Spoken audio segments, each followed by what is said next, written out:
The economic fallout from the pandemic has been a crisis for many renters and property owners. If renters are out of work or sick, owners struggle as well. As an emergency response, the state recently enacted a moratorium on evictions and foreclosures. To explain the law is our guest, an attorney with the housing unit at Greater Boston Legal Services, Joey Michalakes. Thank you very much for being with us, Joey. Good afternoon. Thanks for having me. So I want to start with the basics around this because before this moratorium was adopted, there had been some other kinds of relief measures or at least voluntary measures. So why was this needed? Sure. Before the enactment of the moratorium bill, evictions are a multi-stage process. Some of it happens outside of court, some of it happens in the court.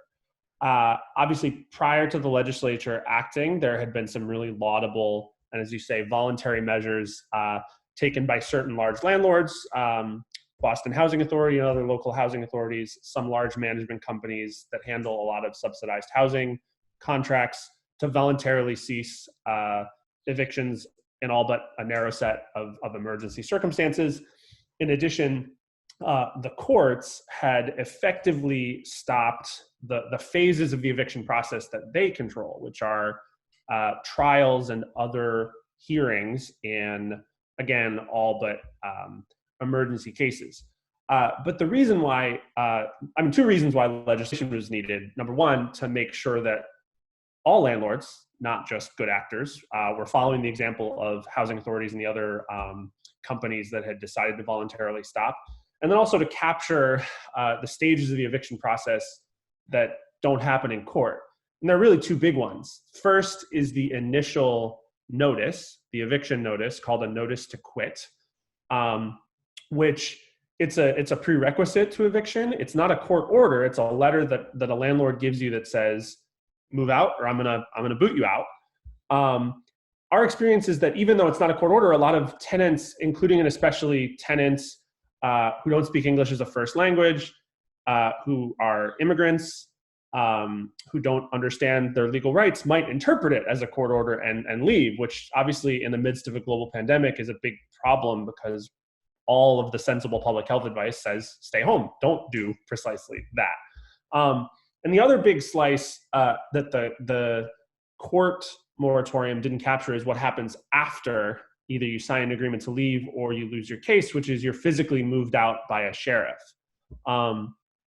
Once the court issues a judgment and then a piece of paper called an execution, which the landlord is able to use to move you out, it's no longer in their hands. The landlord gives it to a sheriff and the sheriff executes upon the court's order by visiting someone's house and moving out them and their things. Between the state of emergency and the passage of the moratorium, we were hearing a lot of situations where executions are out, potentially sheriff's evictions were scheduled. And although those tenants could go to court and ask that the physical move out be stopped, we can't talk to everybody. And moreover, the experience in different, both divisions of the housing court across the state, and then between housing courts handling evictions and other courts, including district courts handling evictions, that experience is not uniform. You couldn't guarantee, certainly, that you'd be able to get a hearing and move that physical eviction be stopped and again, be allowed to stay home and socially distance amidst this crisis. So really uniformity and universality were the big reasons why we needed legislation, notwithstanding the steps that had happened before then. Well, a lot of people are out of work right now. That means a lot of renters who are stuck for being able to pay the rent. If they want to take advantage of the moratorium, do they have to give any kind of notification or come up with any kind of documentation about a connection with COVID-19? So not for the basic pieces, that is the protections from eviction. There is a part of the legislation which requires tenants to provide notice and documentation of hardship under the narrow circumstance where either their lease allows for imposition of a late fee and they want to document their hardship in order to avoid that late fee being imposed, or where there's a belief that the landlord will report the late payment or the non-payment of rent to a credit reporting bureau and to avoid that. it is not necessary to provide that kind of documentation in order to be protected from receiving notices to quit, in order to be protected from receiving a court summons or from courts advancing those cases through the system, or to be protected from a sheriff move out. Well, as you can imagine, and maybe you've probably heard some of this already, there are landlords out there saying now that this moratorium is in effect, a lot of people who are not going through hardship are just going to stiff them on the rent. Is there any way to keep that from happening? I mean, honestly, that's not my experience. You know, I've worked with hundreds, if not thousands of tenants who are at risk of eviction before the crisis. And my experience is that most people who can pay the rent, and tenants operate in good faith. And I think, you know, flashing ahead to the crisis, my experience talking to a lot of people, a lot of scared renters during this crisis, is that when people aren't paying their rent, it's because they can't, not because they don't want to. That, you know, that's my experience. I certainly don't discount that there are a lot of small homeowners who are likewise concerned, scared, terrified about what this means for their own housing stability. That's why, you know, from the beginning, the coalition of groups that pushed for this bill wanted to make sure that there was homeowner relief in it as well, which there is, right? There's a complete moratorium on foreclosures at all stages of the foreclosure process for owner-occupied 1 to 4 unit residential buildings, as well as the right to seek a deferment of loan payments during the crisis, up to 180 days worth of loan payments. And when I say deferment, I mean you put it back at the end of the loan rather than having it be paid, you know, at the end of the forbearance period. Those protections are critical because we certainly recognize that small homeowners are apt to suffer as a result of missed rent payments. But in terms of the original question, I would say, you know, again, that doesn't really jive with my experience. That most of the people I talk to, the overwhelming majority who didn't pay rent in April, are worried about paying rent in May, aren't doing so because they lost their job. Unemployment is not necessarily a substitute, or they're not eligible for unemployment for one reason or another. And they can't both pay rent or pay all their rent and eat, afford medicine, and other basic necessities. And I imagine people who can pay might be motivated to protect their credit rating anyhow.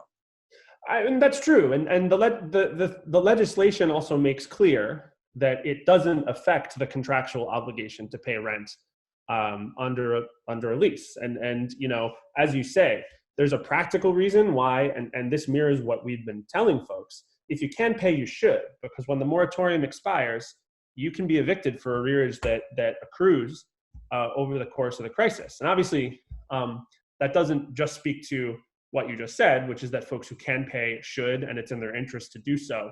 But more importantly, I think for the folks who aren't paying because they can't, the moratorium is really the first step. We need to start thinking about how are we going to help people who, again, aren't paying because they can't, and how do we ensure that there's not a wave of huge displacement once the crisis is over? In the immediate future, of course, you might have these small property owners who are asking themselves now, well, how do I pay the mortgage? And if I need forbearance, what does that mean? What do they have to do with respect to their lender? I mean, call the lender, first of all, and request precisely that. In terms of the practicalities of it, it's going to vary. In terms of the practicalities of it, it's going to vary depending on your bank. So I can't really give one size fits all information about that. But avail yourselves of the protections that are in this law for small homeowners, specifically owner-occupied 1 to 4 unit buildings. You also have a lot of small businesses in the city that rent commercial property. They're very worried right now. The law does something to help them, but I'm a little confused about how far it goes. Sure. So first of all, it does protect the short version of what I've been telling people is it protects most of the protections in the bill apply to most small businesses. Specifically, small businesses are first. The definition of the bill of under the bill of small businesses is pretty broad. It's any business that is not operating multi-state or multinationally, is not publicly traded, and has 150 or less employees, which I think colloquially matches up with my conception of a small business, at least. And again, from under in the legislation, the notice, the ban on notices to quit does not apply to small businesses. You can still get notices of default as a small business, but the court process is similarly stopped. New cases can't be filed and existing cases can't move forward. The only other limitation that applies to small businesses is you're not protected if the reason why you're being evicted is the end of a lease or the end of a term of tenancy, or if the violation predates COVID-19. So if you didn't pay your rent before the declaration of emergency, you're not protected. Or if there's a lease violation before the state of emergency, you're not protected. But non-payment after, lease violations after are. I want to come back to what you see at the end of the emergency, at least, because there's going to be a point where people are not going to be in a grace period anymore. You're going to have tons of renters and property owners, holding bags. So what has to be done about that? I mean, I think this bill has to be the first step of a whole sort of relief plan for renters and small homeowners. I think in terms of the specific shape of phase 2 or next level relief bills, I'm not a legislator. I can't speak to specifically what Beacon Hill is or is not considering, but I think we have to think big. I think a plan for how we deal with rent arrears, whether that be some combination of forgiveness or limitations on eviction for debt accruing out of this period, coupled with relief money, right? Relief money for renters, relief money for landlords. I think we need to think structurally as well about the conditions that left so many renters and small homeowners vulnerable to this kind of shock and how it can reverberate across the housing market. Thinking about deepening our supply of truly affordable housing, deed restricted housing that is going to be less susceptible than the private market to these kinds of shocks, and other ways to make sure that people in their communities have housing that is more durable and are protected both in the rental market and in court. Next time for the next crisis, if that makes sense. Right to purchase legislation, right to counsel legislation, potentially considering things like rent stabilization or rent control. Again, to make our rental market stronger, less susceptible to this kind of shock than it was this time around. Because the reality is, even before the crisis, many renters were already struggling to pay their rent. Many renters were struggling with the impact of gentrification and rent increases in their communities and worrying about being able to stay in their homes. So anyway, you're absolutely right to identify immediate relief, but I also think we need to think even bigger to making sure that the next time this happens, our rental market is stronger. Finally, we should mention that you're there to help people, at least people who are eligible. Is there some way they can follow up or at least get some answers to questions? Yes, absolutely.